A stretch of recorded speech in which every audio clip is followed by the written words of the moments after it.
Y vamos a grabar. Y muy buenas noches, buenas noches. Igualmente. Tengo las lámparas encendidas esta noche. Bien, vamos a practicar con varias cosas. Espero que ustedes estén bien. Sí, sí. Sí, sí, ¿Sí? muy bien. ¿Ya? Sí. Para miércoles, ¿no? Ah, fantástico. Entonces, vamos a hablar primero del artículo del robo Mm, en el famoso Museo del Louvre, ¿no? Y vamos a ver si hay alguna pregunta de lo que yo les envié a ustedes para leer y tener un poquito de experiencia con leer aquí. Y después vamos a hablar de mandatos, porque algún estudiante en esta clase me pidió una lección de, ah, de mandatos y por qué son importantes y todo eso. Ok. Y después algo totalmente distinto. After that, something totally different. Ah, vale. Aquí viene Susana. Hola, Susana. Ah, muy bien. Vamos a ver primero la primera actividad. La primera actividad es la actividad de este artículo. Ah, por lo general, cuando hablamos de un robo en, en un museo, es frecuente que hay alguna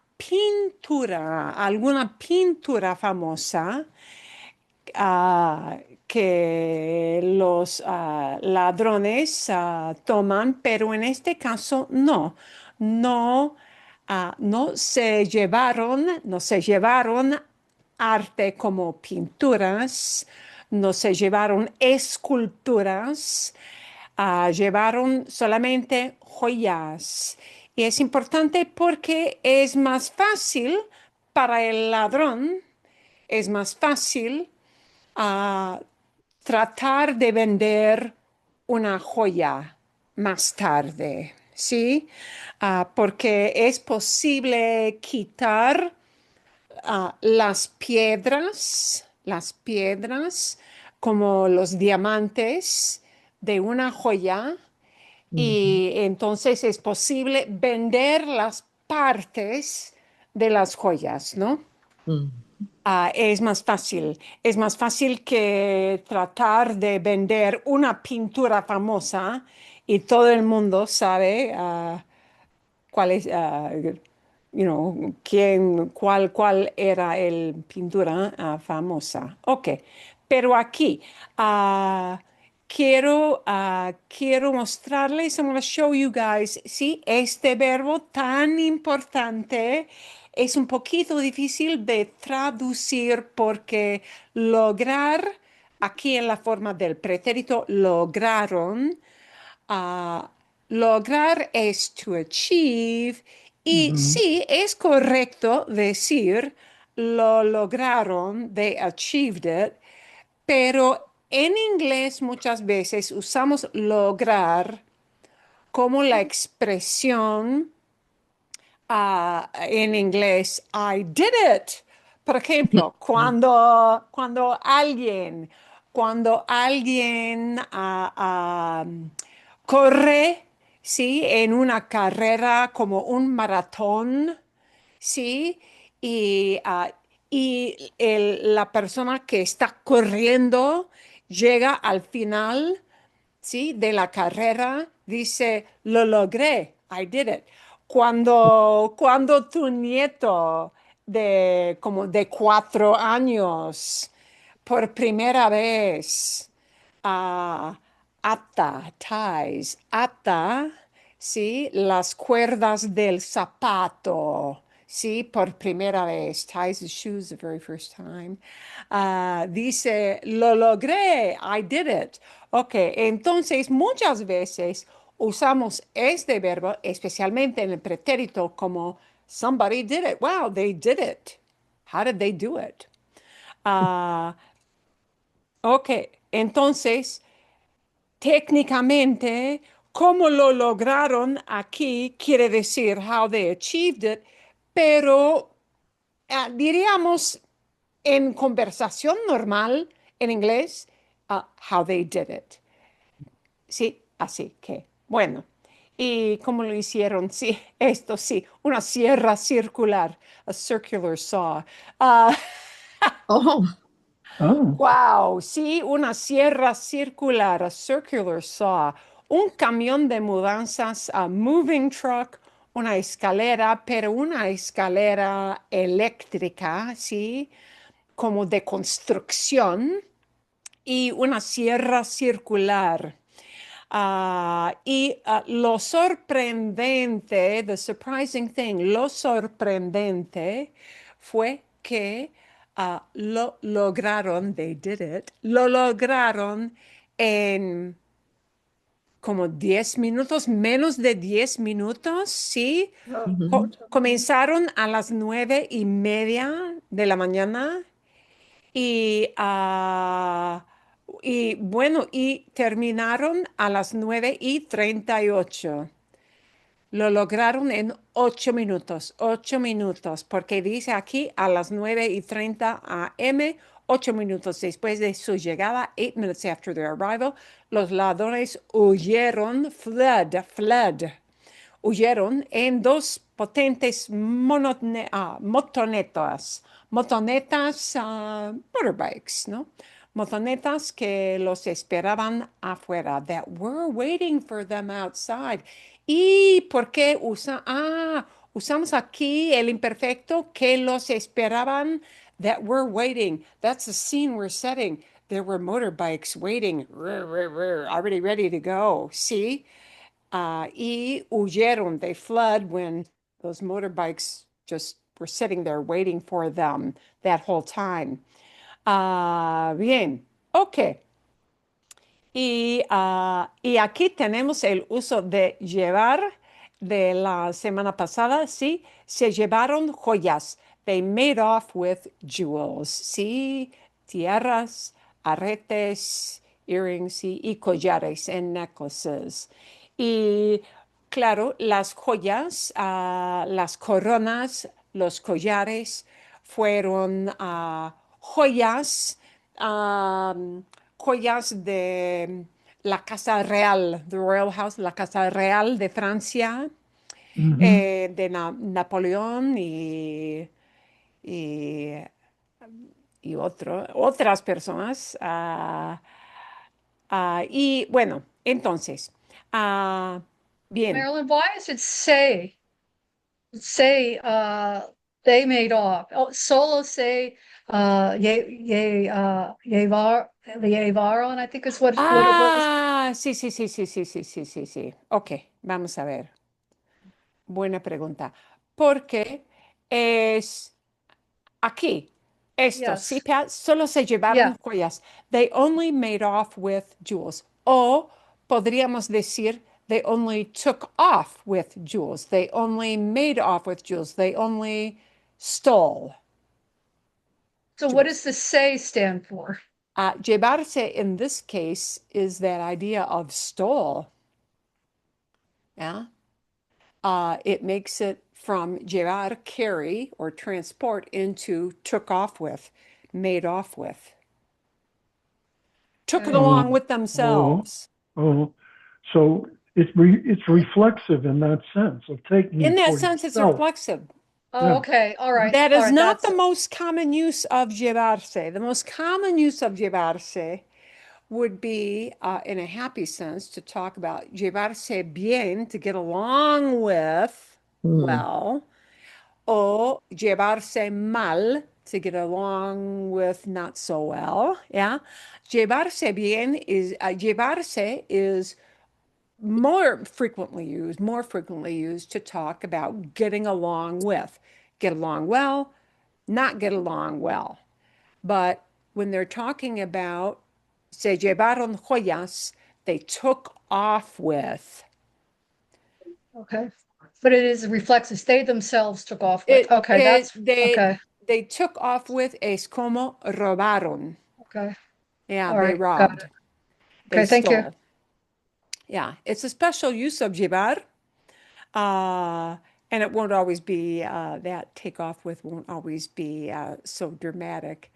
But, bien, ok. Am, Una entonces, pregunta. sí, sí, sí, dime, Sí, Susana, sí, dime. la palabra aretes es misma pendientes. Sí, So, sí. so they're synonyms. Sí, sí, sí, son sinónimos. Aunque pendientes gives kind of more of an idea of like a hanging earring, Hanging. like a Okay. Like a drop. You know, pendant. ladies know this, something that's a dangly kind of earring. Yeah, es más pendientes. Aretes es algo más general, a little Okay. more general Thank for you. any kind of earring. See? Um, and I think it's one of those regional things. Some regions you hear, I think you hear arete more often than you hear pendiente, but you Okay. know, depende. Bien. Gracias. De nada, de nada. Hay otra pregunta del artículo. Aquí hay otra pregunta de vocabulario o una frase o algo así, ¿o no? Marilyn, Sí. I have a question. I can't tell you exactly where it is in here, but there's where the article talks about how it's easier to deal with jewels because they can be broken up and they can be, Ah, this also uses say at the end of the verbs. ok. And I didn't understand the function of the say. Ok. Em, ah, es este párrafo. Is it this paragraph? Ok. Yes, here, Una that de one. las piezas, one of the pieces, una tierra, tierra que perteneció a la reina Hortensia, Queen Hortense. Ok. Ah, tenía 24 zafiros, sapphires, had 24 sapphires. De Ceilán, from Ceilán. Ceilán es el país, ¿sí? De origen de la joya, de los zafiros. Y 1083 diamantes. Estas piedras podrían revenderse. These stones could be resold y colocarse en nuevas joyas and placed. Colocar is just like is like poner is a synonym for poner. Y colocarse en nuevas joyas and put into new pieces of jewelry. And in the following sentence as well, el oro puede fundirse. Sí, sí, sí. The gold can be Bien. melted. But Yes. why do these verbs have se at the end of them? Mhm. Oh, why does fundirse have the se at the end? And also revenderse and And colocarse. revenderse. Okay. That is because if we look at this whole chunk of the verb, the whole verb phrase, podrían, they could, this is, Conditional. they could be resold. You could put the se in the front of podrían revender. Se podrían revender. Se podrían revender. Se could go from front of podrían. Se can also be attached. When we've got a verb followed by an infinitive, there are two places where the se can go. We can put it in front of the conjugated verb. Se podrían vender. Or we can tag it onto the back of the second infinitive. See? Podrían revenderse. But what is the function of the se? This is kind of in Is it this because is it's kind of like passive? a fake passive voice. Okay. These stones could be sold. The stones don't sell anything. Right. They could be resold. Debo decir resold. The jewels don't sell anything, yeah. But they could be sold, be resold. Mhm. Okay. And they could be placed, could be set. We would use probably set because you set Right. jewels into a setting, yeah? Yeah. And or set them in new pieces of jewelry sin ser detectadas, without being detected. So it's kind of putting it into a passive voice. The jewels don't really do anything. So this is a way of talking about things being done to the jewelry. All right. Thank you. Okay.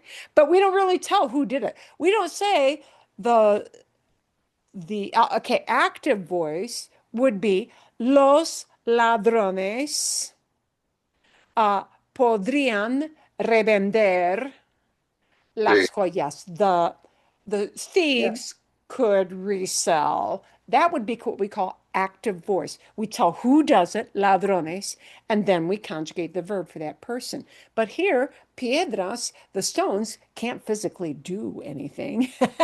Yeah. So to talk about them, we talk about action being done, like be sold. And in English, we call that a passive voice. Okay, and that can be done with that little word se quite often in Spanish. And here they do it again. El oro además puede fundirse, and we could have put the se in front and said se puede fundir, se puede fundir y ser vendido.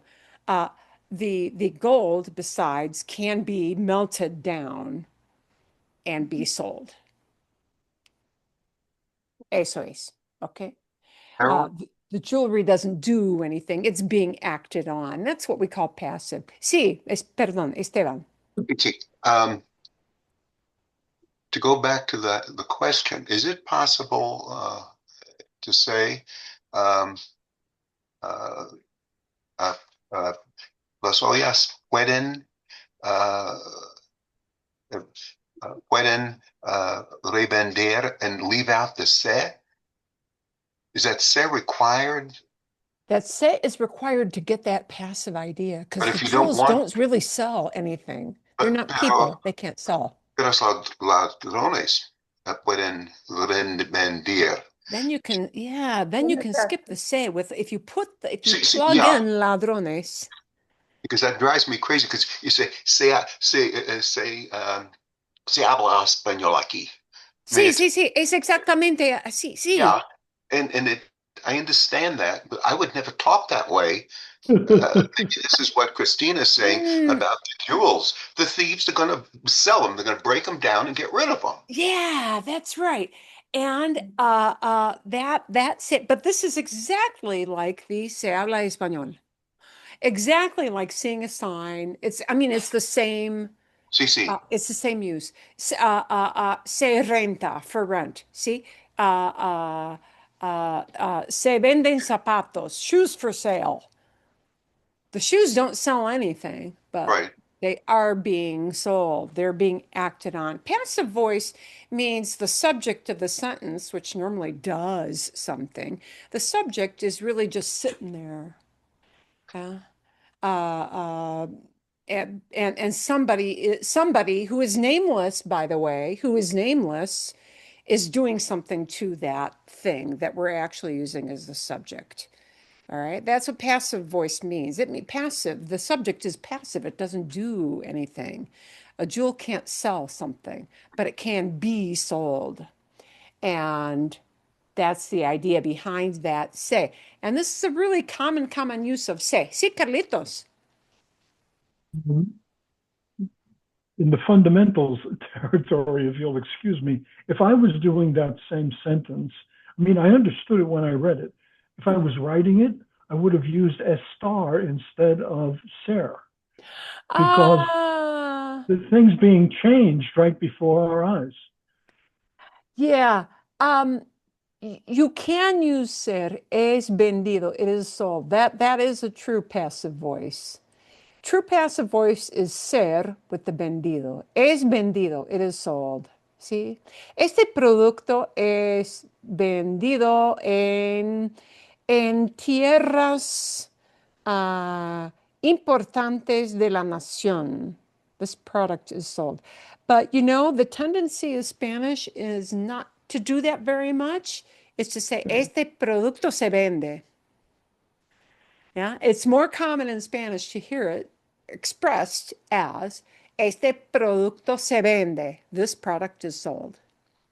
And the product doesn't really sell, it is being acted upon. Somebody else who is nameless. The say Right. there is the nameless thing, yeah. It represents this headless body that actually does the action, okay? Right. And, you know, it's just the way that works. It's different from what we do in English for sure, but it's the same thing as se habla español. It's the same thing. ¿Ah? ¿Sí? Bien. Ok. Buenas preguntas. ¿Hay más preguntas de algo en este artículo? Is there any other kind of question about anything here? Or no? Aquí, rastreables es como recognizable, notable, sí. Tampoco tocaron las piezas más célebres y rastreables. Neither did they touch the most famous and most recognizable, most easily recognized pieces. Okay. Okay. ¿Y por qué? Why are they rastreables? Why are they recognizable? Um, no lo sé porque no sé mucho de diamantes, pero hay dos diamantes que se llaman Regent y Sansi y son imposibles de vender incluso si se fragmentaron. They would be they're impossible to sell even if they were broken up. Yeah. If they were broken up because apparently just, I don't know anything about them. The way they're cut, I guess they're so famous. It would probably be like something we would recognize more as those of us who don't buy tons of jewels would be like, you know, if you said Hope Diamond, yeah, Well, a did you, jeweler would recognize that. A are there jeweler would some that recognize are it. somehow marked?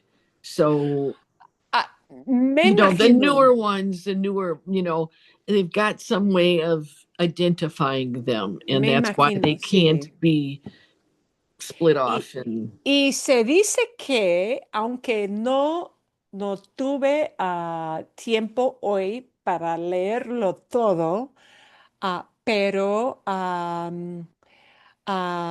creo que vi algo en un periódico de que como cuatro, cinco, seis personas, sí, la policía detuvo a como cuatro, cinco, seis personas en una joyería, en alguna fábrica de joyas que quizás saben algo de las joyas. Bien, ok. Interesante, interesante.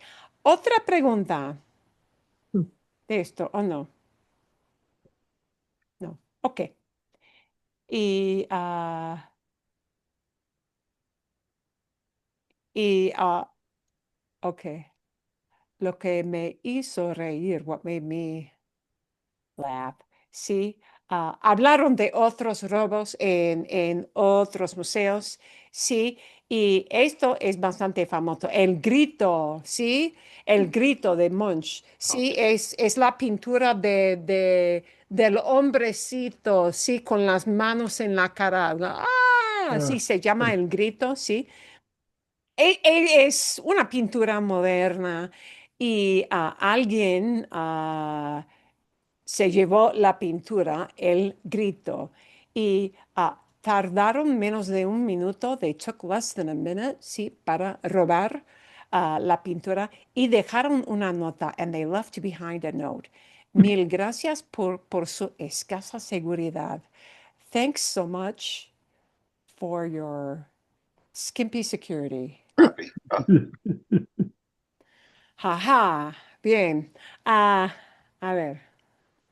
Ladrones atrevidos. Ok. Ah, bien. Bueno, siguiente. Yo les envié este, ah, ah, este video de mandatos.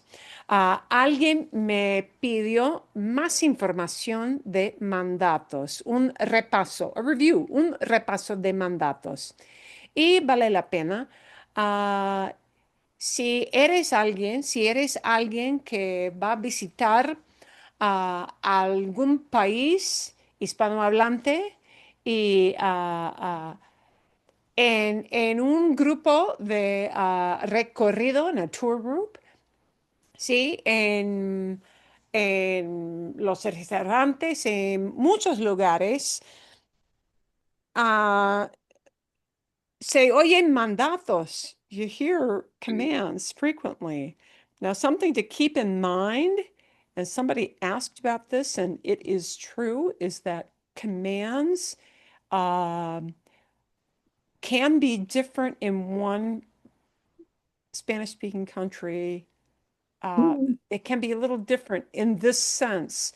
I would say in Mexico, mandatos, commands come across as pretty heavy-handed.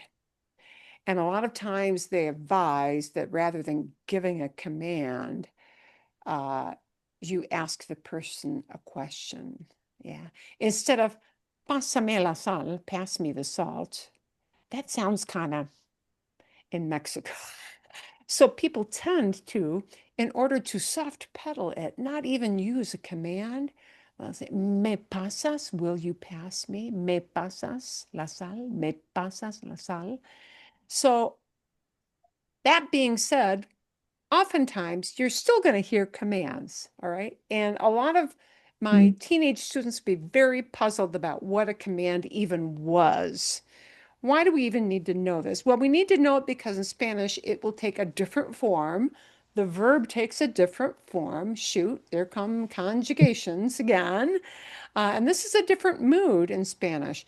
But I would find that teenagers didn't really understand what commands are, and they would say those are not commands. Their idea of a command is mom taking away, give me that cell phone. It's gone for the next week. That's maybe a command.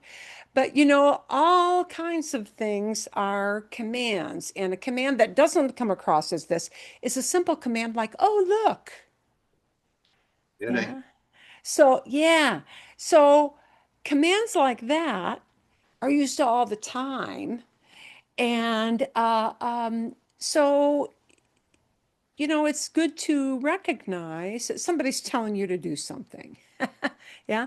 And the other good thing to recognize in terms of helping you remember why they change to the forms they are is that hay una conexión entre los mandatos y el imperativo, mandatos, y subjuntivo. There's a connection between those two in terms of the verb formation. Because a command, you are telling somebody to do it, that means it really isn't in reality happening. It isn't happening yet. You tell somebody sit down, it means that they're standing right now. And a command, just like subjunctive, doesn't really talk about what in reality is going on. Yeah. And my pet theory, although what do I know? My pet theory is that that's why that subjunctive and commands wind up really being formed the same way in most cases.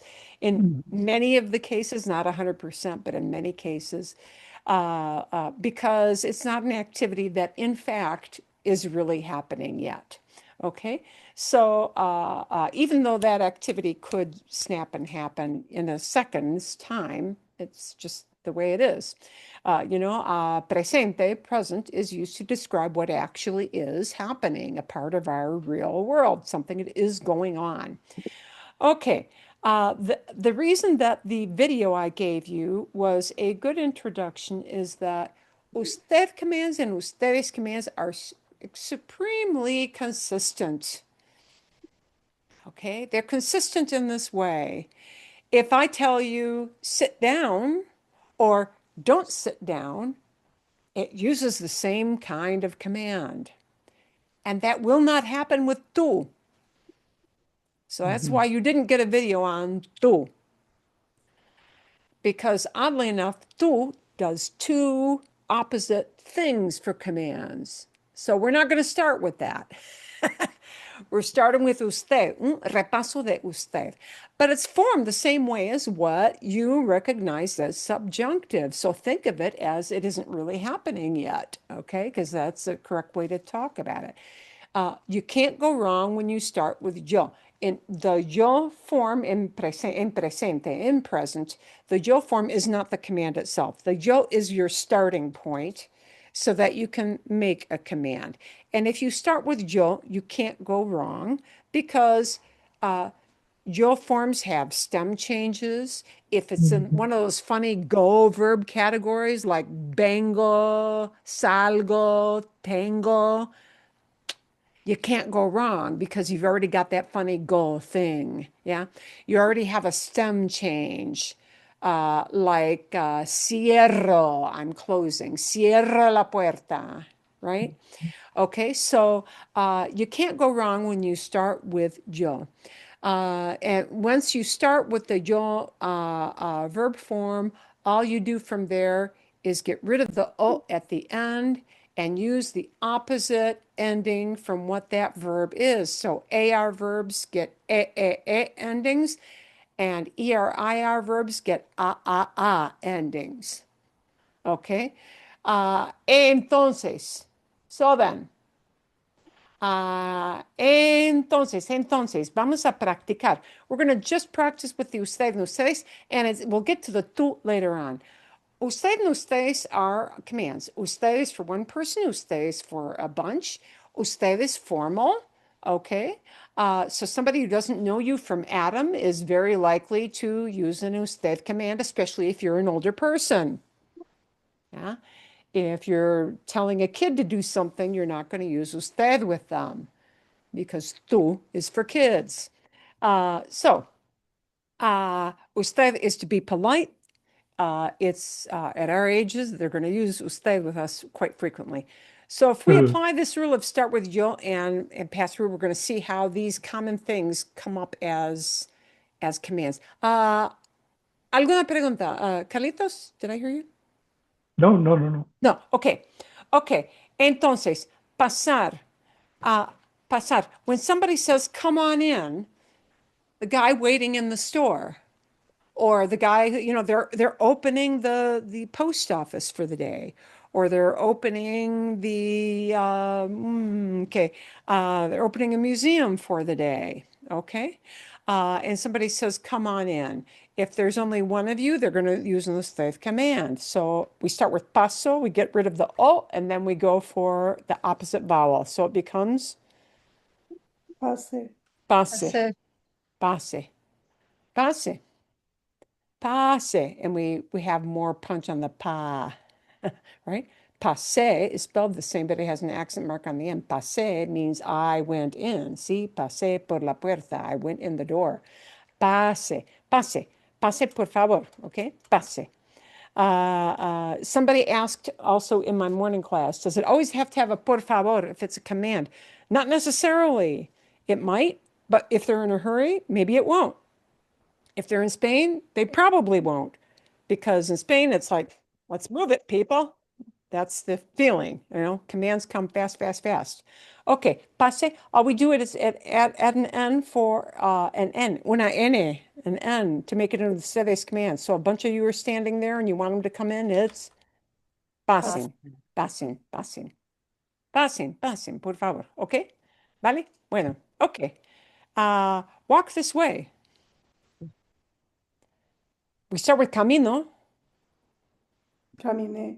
Camine, camine. Para un grupo, Caminen. caminen, caminen, caminen, caminen. Caminen. Bien? Vale. Tomar, take, or often, this is used especially for drinking. Yeah. Take a sip, that'll be tomar. See, we start with tomo, it becomes Tome. Tome. tome, Vale, perfecto. Tome y para un grupo, tomen. ¿Sí? Tomen. Tomen este vino, por favor. Have this wine, please.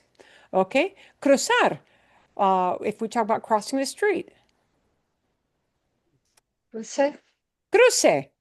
Now, here's what we can't do. You did say cruce, but we can't spell it with that zeta because Z-E in Spanish is a no-no. It just is. You can't have Z and E next to each other ever, ever, not even once. No exceptions. So that Z just changes into a different letter, but it doesn't matter because with the prompt, you knew how to pronounce it. You don't need to know how to spell it. Cruce. Cruce y para muchas personas, crucing. Crucing. See, that's just a little spelling change. It's not really a change in the way it's conjugated. It's just a spelling change. Esperar. Espere, Espere. espere, Espere. Y para un grupo, espere. esperen. See? Okay. And the thing I want you to notice, fíjense por favor. Fíjense por favor. Notice, please. Fíjense por favor. This difference, it's not caminé, I walked. It's not tomé, I took a drink. It's not crucé, I crossed. It's crucé. It's not esperé, I waited. It's espere. So that punch, yeah, this is one of those things where pronunciation really matters and putting the stress in the right place truly, truly matters because espere has the same sounds, but a different stress syllable. Espere and espere, even though they technically have the same spelling, because of the accent mark on espere, it changes to a whole different tense. It means I waited. So it's important you know where to put the punch, right? There, second from the end, and espere. Okay, comer. Somebody says, hey, eat up. Coma. Coma. Coma aquí y para un grupo, coman. ¿Sí? Coman. Two verbs might be used for turn. You might hear girar. You might hear doblar. There are different words used for turn. Okay? If we look at girar, it would be turn here is Gire, gire. Para un grupo, giren. ¿Sí? Para doblar, doble doble, a la derecha, turn right, ¿sí? Y doblen. Bien, vale. To say continue or keep going is seguir. Seguir is the verb we want for that. Seguir. See, and this again is used in giving directions. So here's where you will hear commands, and it doesn't have to be turned into a question to be more polite. If you tell somebody, oh, just go straight ahead and you'll find it, it's at the end of the street, you use this verb seguir. Now, this one, however, is a real stinker for people to conjugate because it is going to have a change in that letter there. Okay. sigue, sigue. Yeah. And we have to start with the word sigo. Sigo is a yo form. S-I-G-O. Uh-oh, what happened to this from seguir? Yeah. Maybe I could remember that I go from seguir to sigo. Okay, maybe that part's not so hard. But that go. Well, this you only has one job. Its job is to stand there and say, give the G a g sound, not a h sound. Because if G were next to the I, it would be chi. So the U's job is to tell you, uh-oh, this G is going to get a hard sound. But now when I've got G-O already has a hard sound, right? Go, ga, gu. They already have hard G sounds. So I have no need for that letter U anymore. It goes bye-bye, right? So we start with sigo. And now I'm going to change the opposite vowel, meaning it gets an sound. So it becomes Siga. siga, siga. And for a group of you, sigan. Sigan derecho, keep going straight. Sigan derecho. Sigan derecho, 2 cuadras. See? Go ahead, go straight ahead 2 blocks.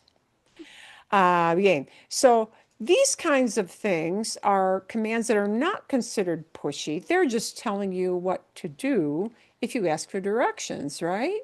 Siga derecho, keep going straight. Gire a la izquierda, turn left, right?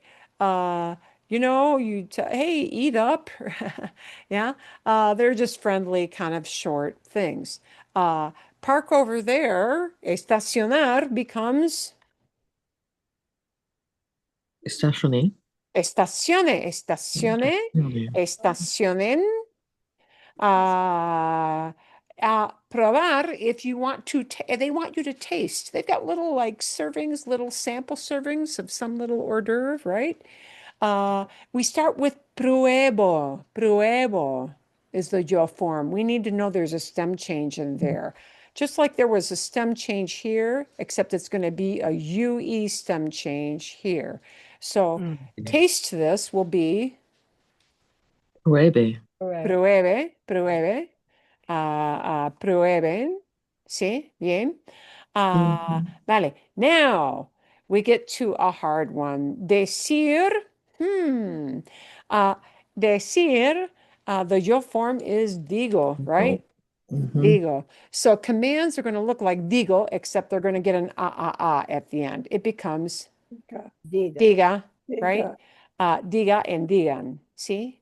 Díganme, tell me, you guys. Or dígame, tell me. Okay? Bien. You're sitting at the table, and this is where it is appropriate to use traer. Traer, because you're sitting at the destination. Traer. So we need to know that what we base this whole command is on traigo. And now I need for traer an ER verb and ending. It becomes Traiga. traiga. Traiga, traiga. See, traiga o traigan. See, probably you're not going to use that in the plural because you're only dealing with one waiter and you're only giving a command to one guy. Traiga. So it's probably traiga. Bueno. Un dato curioso. A curious little fact. Don't forget that it is traiga. There is another word that is trago. Trago is a swallow of something. And if you talk about a trago, they're going to think you're talking about a shot that you down in one gulp. Aha. Yeah, in all likelihood. Un trago is like somebody gives you a shot of tequila and you just straight down the hatch. That's it. Okay, somebody wants you to come over here and we're at the destination. So here we're not using ir, go, but we use venir. We have to start with vengo, vengo. And you'll hear this a lot because people say, hey, come over here. Venga. Venga, venga. A group, you're Venga. touring. Venga. Venga. Vengan, if somebody's talking to a whole tour group and he says, come over here, please. Vengan aquí, ¿sí? Para ver la pintura. And our friendly little look verb. And again, this does not sound pushy if you give it as a command. Mire, look, mire, oh, mire. Marilyn, Sí. I thought benga could be used to, like, if you were along the beach and they were selling you something, you say benga, benga, meaning go away. Oh, no. No, that's the opposite. That's I what think made I me know want, why yeah. you're asking this. Don't you want to say Let me Betty or see if I'm guessing right here, Pat, to guess at this. There are a couple of verbs that are going to be kind of similar, sort of. A command for ir is vaya. Oh, yeah, okay, maybe They both that's it start then. with a Okay, V. all right. Yeah. Maybe that's it. Via. Okay, it's been a while. Vayan. Vayan. Okay. You know, Okay. váyanse, see? Okay. Váyase, take off. I'd say, okay. Yeah, you tell somebody, get the heck out of here. Yeah. Váyanse, váyanse, I take bet, yeah, off. okay. Buy-in. I bet you that's it because Benga, buy-in. Yeah. All right. I can see Yeah, where I they could do start that. with All a right. V. They, yeah. Okay. Okay, I guessed right. Yay, I guessed something right for a change. Okay, perdón. Okay, entonces, verbos comunes, those are common verbs that you'll frequently hear as commands.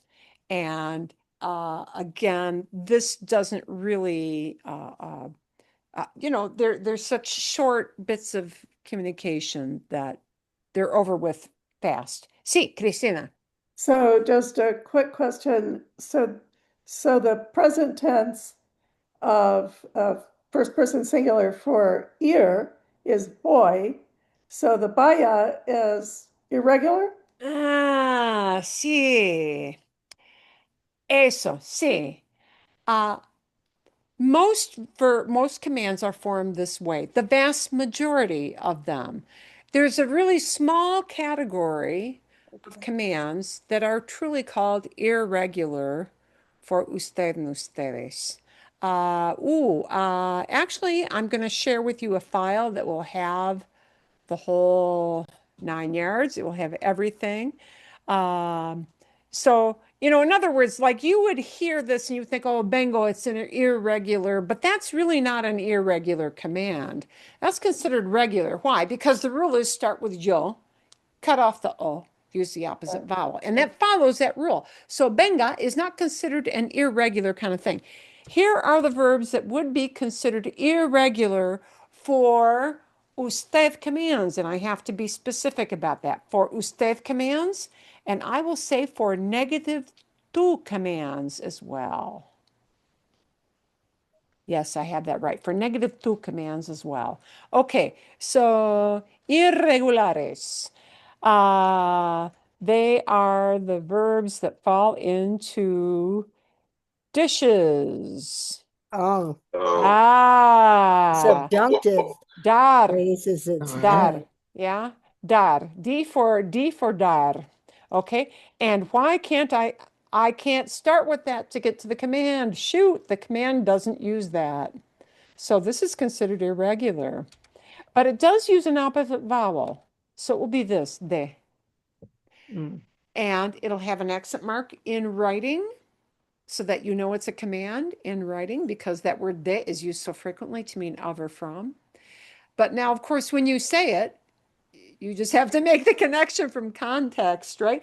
Somebody says, deme las monedas, give me the coins, deme, give me, deme. See? You just have to know it's not de and me, Yeah. deme. Yeah, give to me. See? And then is for a you guys command. So that's dar. Ir is the next one. See? And there we get vaya and vayan. See? Looks a little like boy. It has an a, so that's an opposite vowel, but it's V-A-Y, vaya, vaya. See? Ese for ser. You know what? You're not going to have, okay.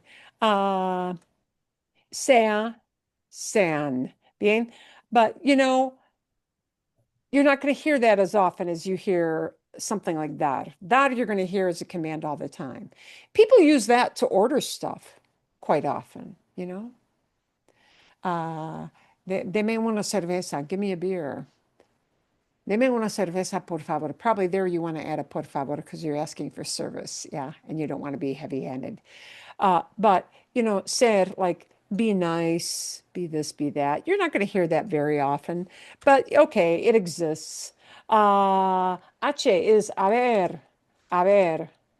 Uh, and really, that's not used as a command, but it is used in subjunctive. So that's why they share. And yeah. So, okay, you don't really give that as a command.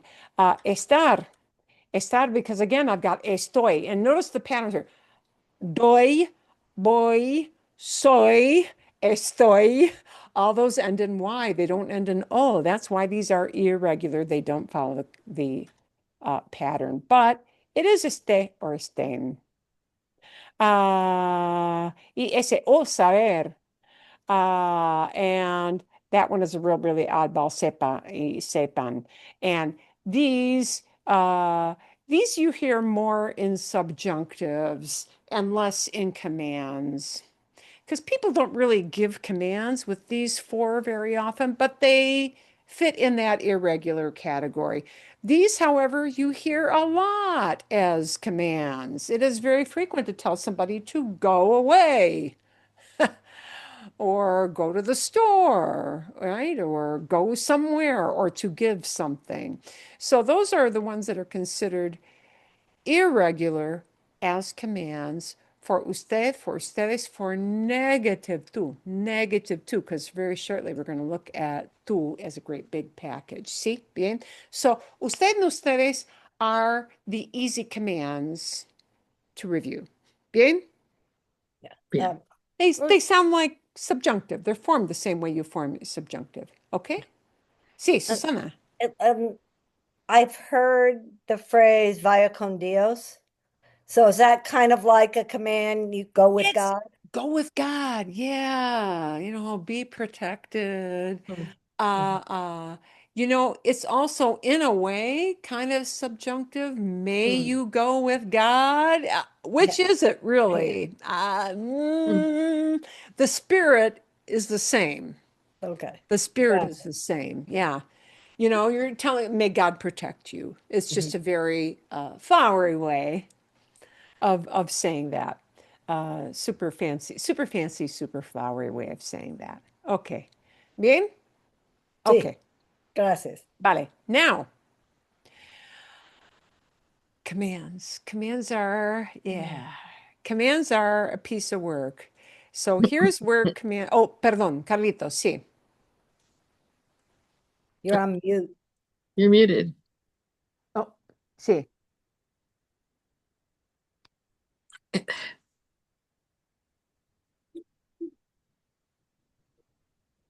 Oh, Carlitos, you're still muted. Unmute. It's me. There you go. Por favor goes a long way, of course, but But tone of voice does too, I assume. tone of voice, somebody brought that up in the morning class. That is very true. Tone of voice goes a long way also.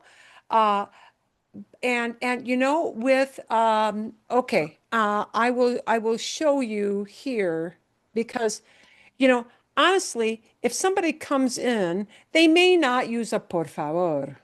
They may just say, come on in, pase, pase, and they won't use por favor, right? Right. Um, but if you're using pasar as in hand over, like pass me the salt, yeah, it's perfectly grammatically correct to say, uh, páseme la sal, por favor. Mhm. But I will tell you that in Mexico, that páseme la sal, it is not the friendly come on in. It's, hey, hand me the salt. And Mexican Spanish has a thing with it's kind of strong, fuerte, fuerte, fuerte. So you know what? Instead of saying pásame la sal, even though it is grammatically correct, here is what most Mexicans will change this to make it sound not so in your face. Me pasas la sal. Yeah. They'll turn it Question. into a question that isn't really a command. It's like giving a command, but it's not, hey, hand it over. It's not like that. So for a lot of commands, you will hear in Mexican Spanish this turned into a question, right? I would say Spaniards are less concerned with this. They do not mind if you are very correct. I'm going to show you something that's very, very frequent to hear in a bar in Spain. These are regional differences. Poner, uh, You know, uh, think of a Hollywood movie, a Western, an American Western, and the cowboy bellies up to the bar and he says, "Give me a beer," right? He says to the bar, "Hey, barkeep, give me a beer." This is in Spain, this is the spirit of how you order at a bar, right? Uh, póngame,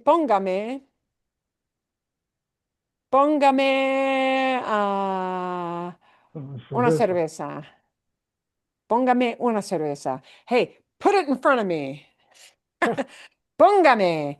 And you know what? You're not going to hear a por favor in many, many cases. Maybe if it's a super fancy bar. But you know what? If they're in a hurry and they're serving a lot of people, as they probably are, they cut to the chase.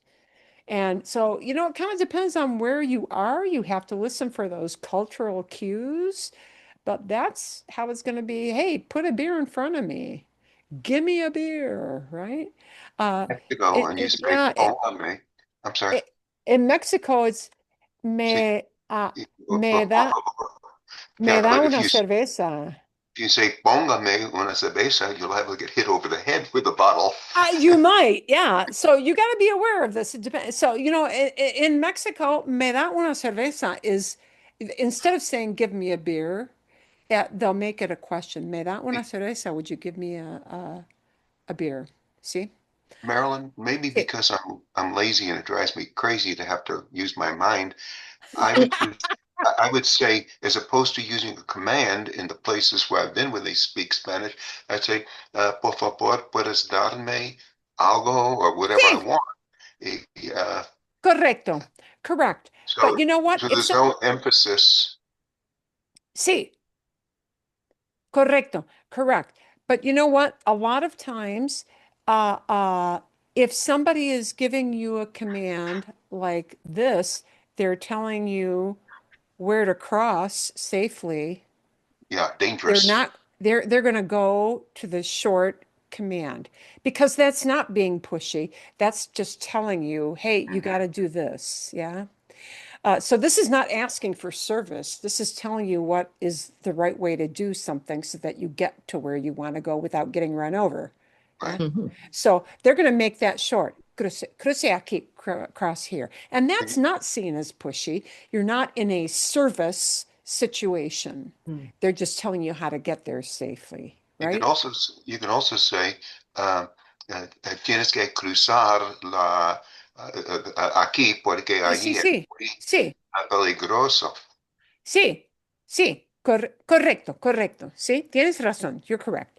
Uh, uh, that is a way to handle it, which you know you can do, and somebody may choose to use that with you, but you know it's good to know Yes, because these conjugation things they're real little buggers. They're hard for us. They are hard for English speakers because we don't really, you know, we think of orders as the army, you know, commands. Oh my God, you're in the army now. But it's, you know, it's not that formal a thing. Commands are heard anytime you're in a service situation, in stores, in places where people are waiting on you, just all over the place. So uh, that happens a lot. Bien. Ok. Entonces, adelante, adelante. It is a good idea to know two commands, but two commands are harder to form because you always wind up having not one, but two kinds of conjugations. This is a stinker. Nobody likes it who's an English speaker. Why do they have two verb commands, two commands for two? TWO, two, for two. Two Why for do two. they have two different verb forms for that person, tu, but they only have one for this? I don't have an answer for you, but it's just the way it is. An affirmative command, the tu verb takes one kind of a form, and it's an easy form. It's super easy to do. The negative tu commands are going to look like these ustedes things. Okay, so I used to think of when I first learned them, oh shoot, here is another set of rules I got to learn. However, if you think of negative, the don't do it verbs, negative tu commands, if you think of them as they're just like usted and ustedes, except you have an S at the end. Yeah. Instead of a vowel at the end, instead of an N at the end, you have an S at the end if it's a negative tu. Okay. So that's the way to get over the fear of negative tu. I had a fear for about a year as a teenager with negative tu. However, let's take a look at affirmative tu, the go-do-its. The go-do-its are super easy because most of them, unless they fall into an irregular category, most of them just mean that you take that tu present tense and you ditch the S. Boom, there's your command. Ah, But they keep the vowel ending that is consistent with the infinitive. So pasar for tu command, come on in. So the shop owner says to a 14-year-old, come in, they're going to use a tu command, pasa. Now, I am also going to tell you that in many, many countries, tu is taking over no matter what the age for many people. Depending on the country you're in, and some people there are people, for example, in Spain who lament this and gripe about it, that they don't like that people use tú with almost everybody in Spain. They don't like that. They say a falta de respeto, a lack of respect. All right. So as a foreigner, I think it's always good to be respectful, with somebody you truly don't know, or older people for sure, usted. And in Spain, in some cases, unless you're kind of really elderly, they'll probably use tú with you and not usted. But okay. Anyway, a tú command. So don't be surprised if you hear a tú command, even though you're an adult. But, you definitely use this with kids. Pasa, pasa, and you keep the a ending of pasar. But now it's going to sound now for the no like these guys, right? No pases, the S comes back, and the opposite vowel is there. So pases sounds just like pasen, except you have an S at the end instead of an N at the end. And the way you form it is the same. It's an opposite vowel thing if it's a no.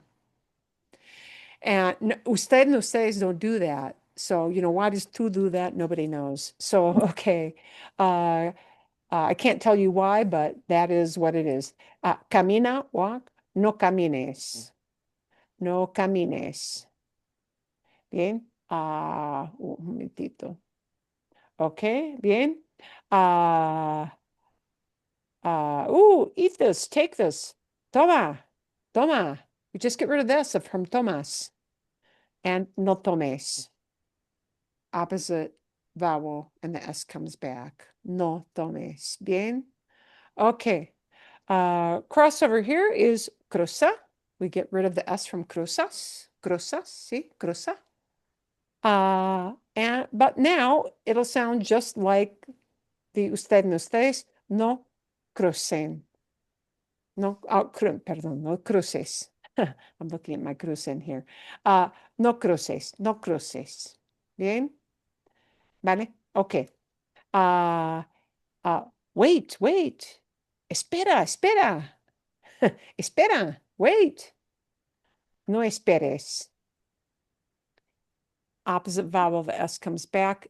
Opposite vowel, just like this, uses opposite vowel. But instead of an N at the end, you got an S at the end. Yeah, that's where that's going. See? Come and no comas. No comas. Bien? Turn is gira or dobla, right? But no gires or no dobles.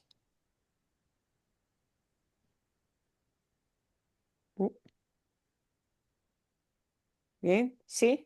Okay. Seguir.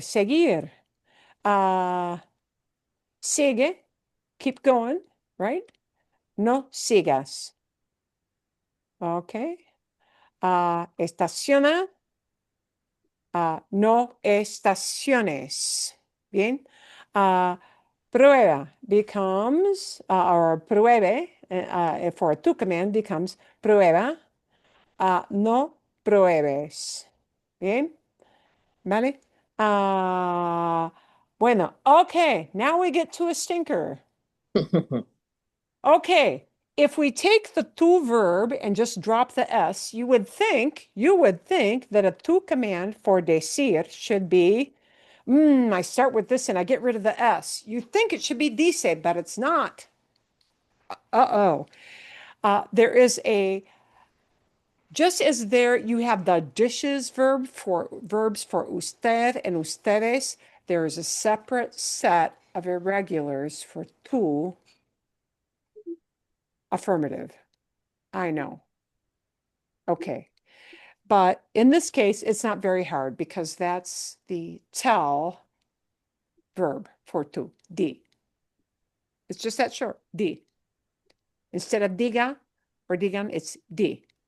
So tell me is dime. Mm, mhm. Tell us is dinos. Okay. But if you don't want somebody to tell, it's no digas, because the digas is going to look back at these guys because it's a negative tu. And instead of digan with an N at the end, you get a digas with an S at the end. That tells you it's a negative tu command. No digas. Yeah. A really common thing to hear, uh, and not literally like, don't tell me the spoiler in the movie, not that kind of command, but oh, you don't say is no me digas, no me digas. It doesn't necessarily always mean don't tell me. No me digas is kind of like, oh, you don't say, like you're surprised by what somebody told you. No me digas. Bien. Okay. Traer does follow that thing of we take traes, we get rid of the S. Trae. But the negative will be no traigas. No traigas. See? Okay. Now, just like decir had a really oddball to command, this one is going to get a very oddball to command.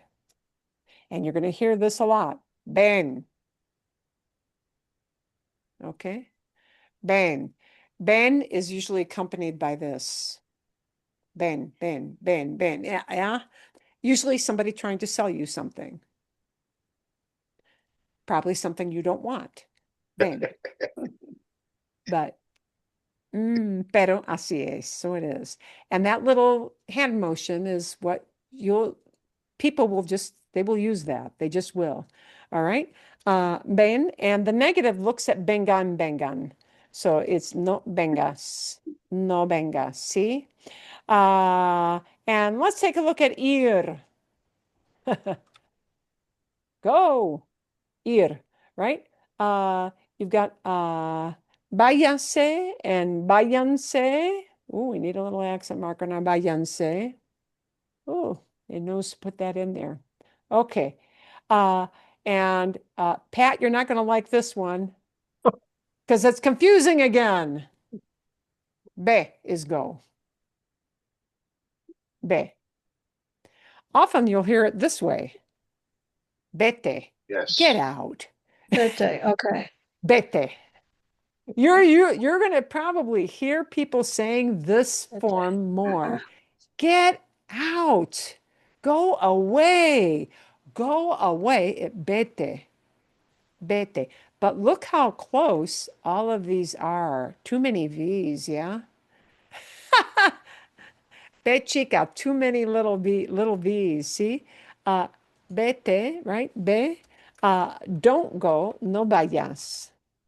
So again, vayas, the negative two, they're not that hard. They just look like the ustedes things with an S at the end, right? And mirar is easy because that one is totally regular. Mira and no mires. Okay, you're not going to hear it as no mires very often. You're usually going to hear it as mira, mira. That's the one that's common for you to hear. Okay, bien, bien. They serve a purpose. You're going to hear people throw these out as little comments here and there, right? As you move around a city as a tourist, como turista, see?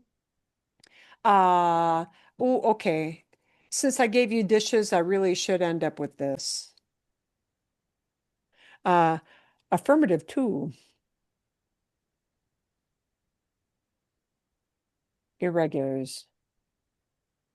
Oh, and now I have to think about this. There's an acronym, like I know them, but if I have to like make sure I list all of them and I don't miss one, I have to think of the acronym.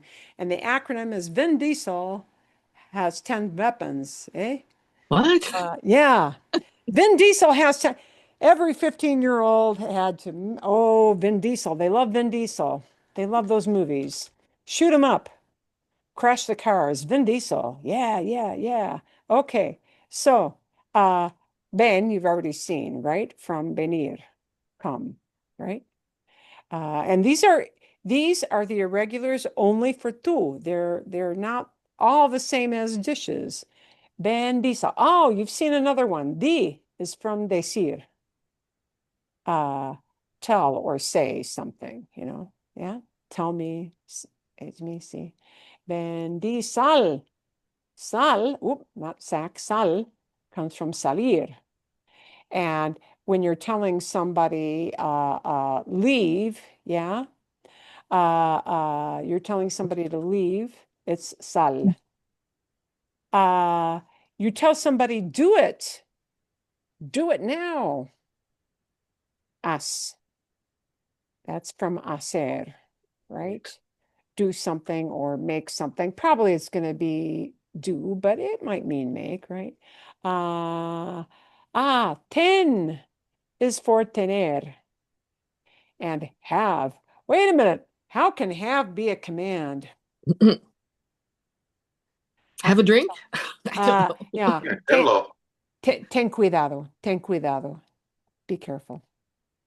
Ten cuidado, ten paciencia. Have patience. Ten cuidado, be careful. Because you can give that as a command. Bendice hacen ve ponce ve.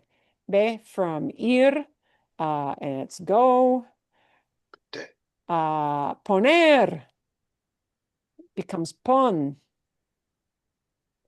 for poner and put. And this is the one that in Spain, you won't hear this used in Mexico for belly up to the bar and get me a beer, but you will hear it in Spain that way. Bien. Ten be ponce. Se for ser and be. Well, you're not going to hear that very often. You're not going to need that. Wait a minute. It looks like the say of I don't know. It's the Well, say that you means know. I'm a verb. I'm not the se that's used for fundirse or se Okay. llevaron, they robbed, they took off with. So affirmative two commands get irregulars. Negative two commands look at dishes. Affirmative two commands look at these guys.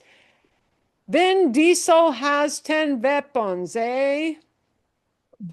Great big picture with a bunch of guns and a guy with a bald head and great big muscles. And every 15-year-old remembered it. Okay, mandatos, there are your commands. Bien? Vale. Okay.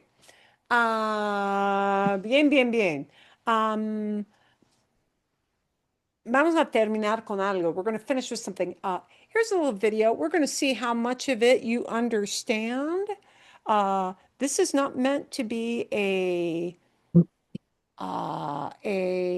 grammar thing, although there'll be some grammar things that probably challenge you a little, but it's more of the way she paces this.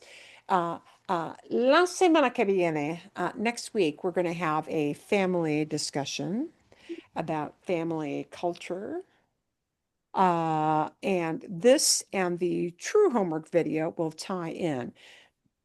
This we're going to use as an ease in. The second one is about how people teach language within their family. So it's kind of family oriented, but it's a little more on a tangent. But esto vamos a usar como un ejercicio de escucha. We're going to use this as a listening drill to see how much you can get. And the pace is the important thing. I'm not going to slow this down, but I will pause. And if you have a question, yell out, stop it. And I'll pause or pause. Yeah, yell it out because I won't see you put your hand up once I put this on share screen. Ella va a hablar de la familia y de las tradiciones, de las relaciones y cómo funcionan las relaciones entre los miembros de una familia típica en España. Y en Sudamérica, there is not a huge difference in family relationships in the Spanish-speaking world. It is largely treated much the same.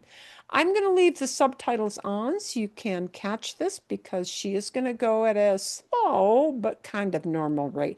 And let's see how much of this you can pick up from what she just says. So some of your conversation questions will be based on ideas in this. Bien. Familia. La familia. La familia es esencial, es lo más. Pero yo diría que depende del país. Oh. Ah, La dinámica de familia cambia mucho. la dinámica de familia cambia mucho, depende del país. The dynamics of a family changes a lot.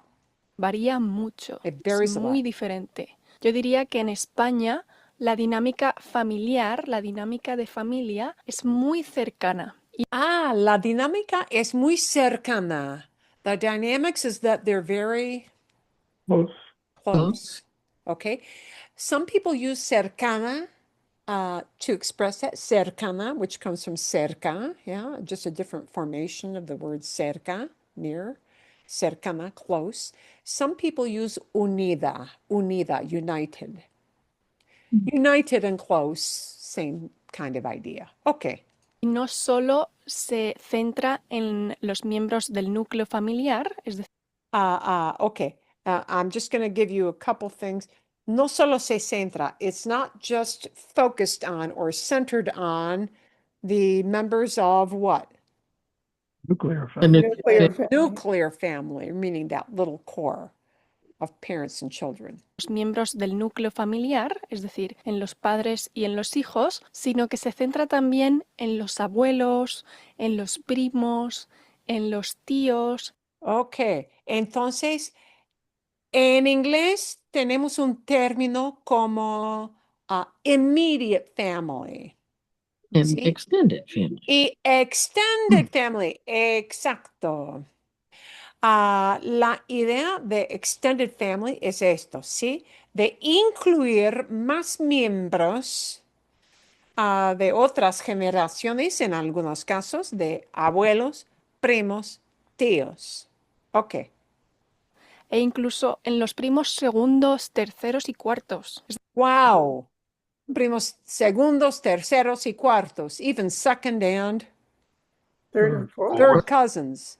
And I would say in most Spanish-speaking countries, this tends to be the case. Es decir, en España, familia lo consideramos un núcleo bastante grande. Yo, por ejemplo, tengo 16 primos, o 15. Yo soy la 16. Tengo muchos primos y me llevo muy bien con ellos. And there the me llevo is not robbing anything. You know from context. Yeah, they get along very well. It's the get along. And this is how you will hear llevarse more, right? But in this case, this llevarse is the more common, the more conversational use of llevar, because we don't talk about robberies every single day. Okay. Y me llevo muy bien con ellos. Tengo primos más mayores. La más mayor tiene 5 años más que yo. Y tengo primos más pequeños. Y el más pequeño tiene, ¿qué? 11 años. Es pequeñito. Y menos mi primo de 11 años, estamos todos los primos en un grupo de WhatsApp. Porque nos llevamos muy bien y somos muy cercanos, aunque vivamos en ciudades distintas.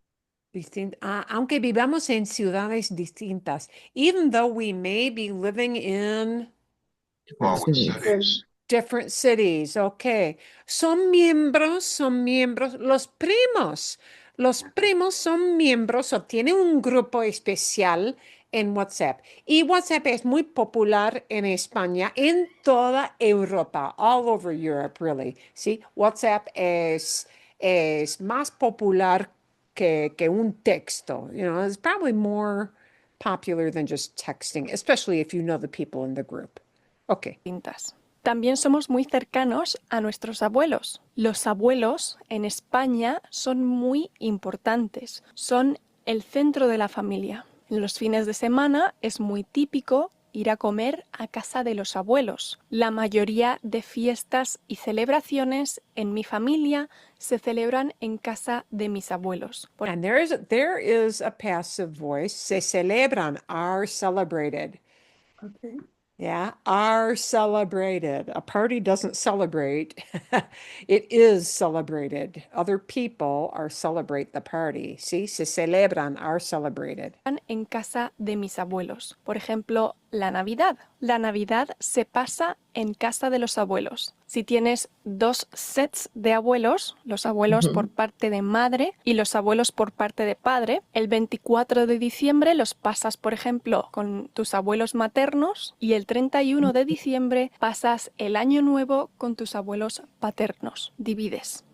Esto también depende de la situación familiar. Si no te llevas con los abuelos paternos, no hay relación, pues entonces estás siempre con los abuelos maternos. Pero lo que quiero transmitir es que los españoles tenemos una relación muy cercana con la familia y con los abuelos. Y por lo visto, esto no es tan común en todas las culturas. Por lo visto, en otras culturas, esta cercanía que tenemos en la cultura española no existe.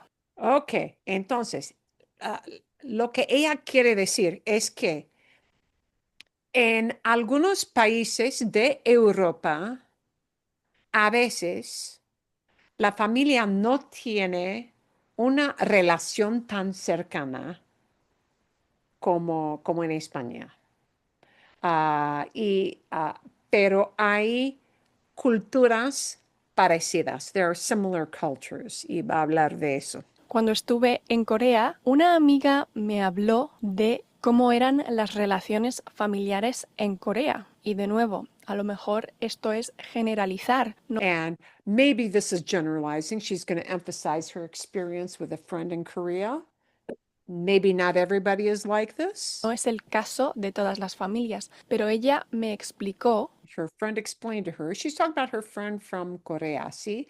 Su amiga de Corea. Ella me explicó. She explained to me que, por ejemplo, los coreanos no tenían una relación cercana con sus abuelos. Para un coreano, visitar a los abuelos sin sus padres, es decir, solo los abuelos y los nietos, es impensable. Impensable comes from pensar, to think about. Impensable, unthinkable. Unusual, just not going to happen. Impensable, unthinkable. Going to your grandparents without your mom and dad being there with you is unthinkable in Corea. Y es para generalizar, generalizar. It is to generalize, ¿sí? No es el caso con todas las familias de Corea. Es pero muy extraño. No se sienten cómodos porque no tienen una relación lo suficientemente cercana con los abuelos. Y a mí esto me sorprende mucho, porque en España los nietos y los abuelos somos muy cercanos, estamos muy apegados, porque muchas veces ellos son los que nos han criado y nos han cuidado.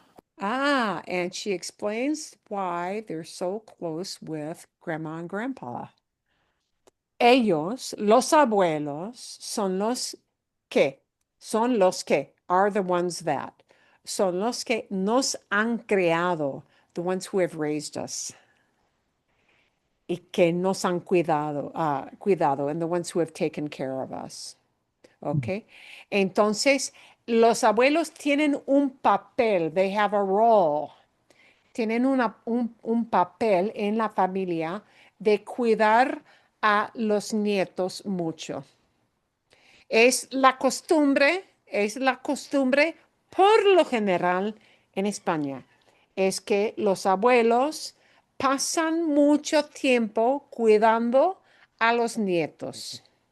Que nos han criado y nos han cuidado. Cuando mi hermana y yo éramos pequeñas y era entre semana, un lunes, un miércoles, un jueves, a veces mi madre iba a casa de los abuelos y nos tenía que llevar a nosotras también. Y mi madre siempre dejaba una mochila con todo preparado. And my mom always left behind a backpack with everything prepared. She's talking about going over on weekdays, not the weekend, but just weekdays. La muda de ropa, cosas Change of para el clothes. aseo, pañales, pijamas. Cleaning products to keep baby clean, yeah, pañales, diapers if you need that, pijamas. Lo dejaba todo preparado para que cuando fuéramos a casa de los abuelos pudiera bañarnos, dejarnos cenadas y ya llevarnos a casa y a la cama. So when you spent the day with grandma and grandpa, and often it's because mom is working somewhere, but sometimes it's just to spend time at grandma and grandpa's.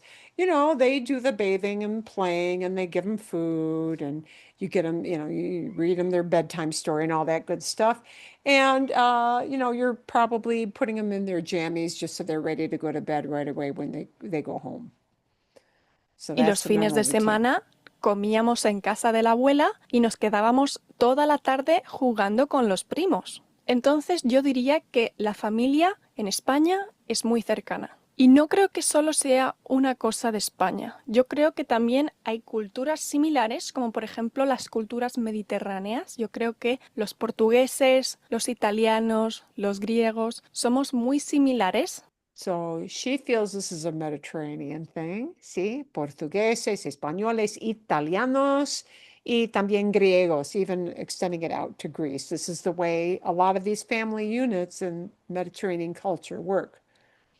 Somos muy parecidos, tenemos esa cultura de cercanía con nuestra familia y yo creo que esto también se transmite a los países hispanohablantes, los And this países translates latinos. to Yo creo que los Spanish-speaking países countries. latinoamericanos también tienen una relación muy cercana con sus abuelos y con sus primos y con sus padres, sus madres, sus hermanos, con toda la familia.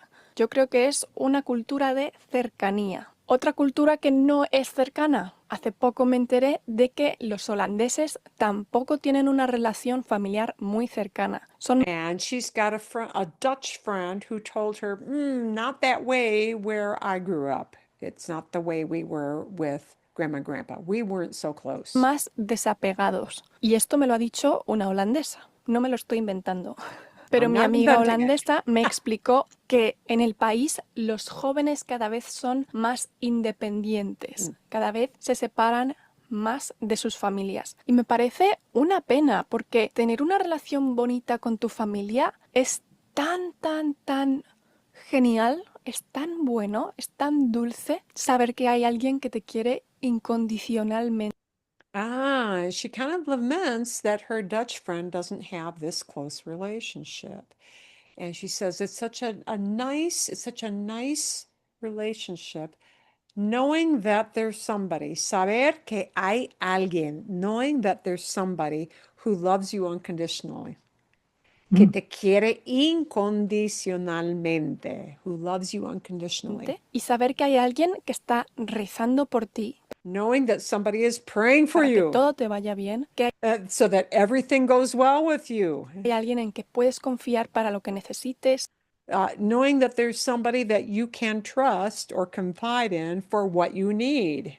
que hay alguien a quien puedes llamar siempre que tengas un problema. And somebody you can always call when you have a problem. Eso es la familia y me parece tan bonito y tan importante tener una relación con tu familia. Yo, por ejemplo, ahora mismo no estoy en España, estoy fuera, estoy viajando, pero muchas veces, no todos los días es demasiado, hablo con mis padres, les hago una videollamada o una llamada normal y nos pasamos un buen rato hablando. Con mi padre unos 10-15 minutos, pero con mi madre 1 o 2 horas hablando fácilmente. Por la noche la llamo y nos pasamos horas hablando. Y lo mismo en el fin de semana, durante el desayuno, nos gusta hablar por teléfono y desayunar juntos de manera virtual, porque cuando estábamos en casa, todos los fines de semana desayunábamos juntos. Entonces es un poco como So they do a breakfast call because that's how they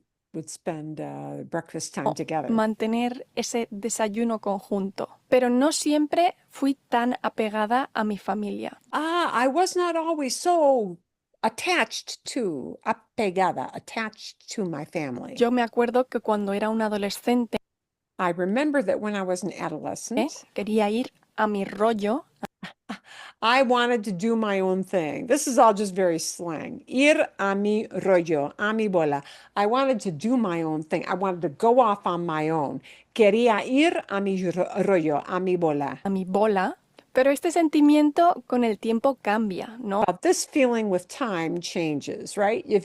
Once you get out of that adolescent Y kick. cuando yo me fui a Corea, sabía que cuando volviera a España iba a tener muy poquito tiempo viviendo en su casa, porque yo iba a hacer mi furgoneta y me iba a ir. Me voy, adiós. Entonces dije, me queda muy poquito tiempo viviendo con mis padres. So she says, coming back from her trip to Korea, she knew she would only have a short time with her family, and she had to really make the most of that time because she knew she was going to build this furgoneta,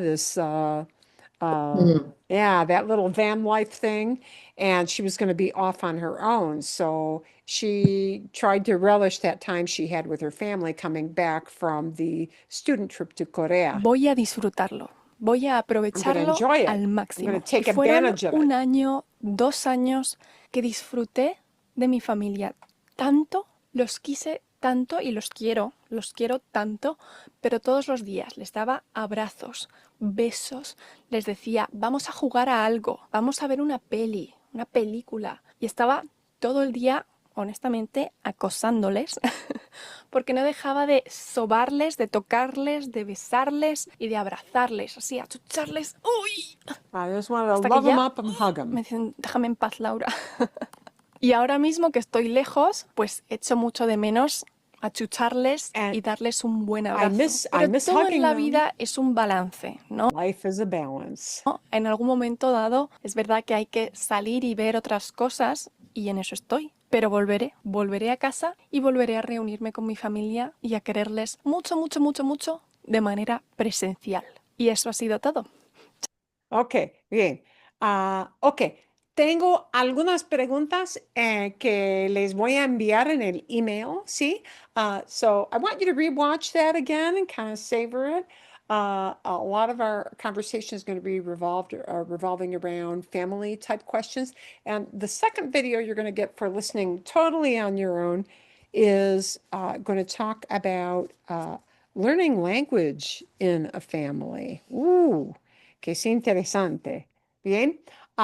Y eso es todo, ¿sí? ¿Bien? Yeah. ¿Bien? Yeah. Muchas gracias. Excelente, de nada, de nada. Fue un placer. Gracias por participar. Habrá más preguntas la semana que viene. There will be a lot more questions for our next week's session. Ustedes van a hablar de la familia, de las experiencias en la familia, cómo es similar a su experiencia, cómo no es parecida a una experiencia de su vida con su familia. ¿Eso sí? Sí, ¿Bien? gracias. Vale, de nada, de nada. Excelente. Muchísimas gracias. Espero que tengan muy buen fin de semana. ¿Sí? Amen. ¿Está bien? También. Sí. Está bien. Está bien. Excelente. Bueno, cuídense mucho, cuídense mucho.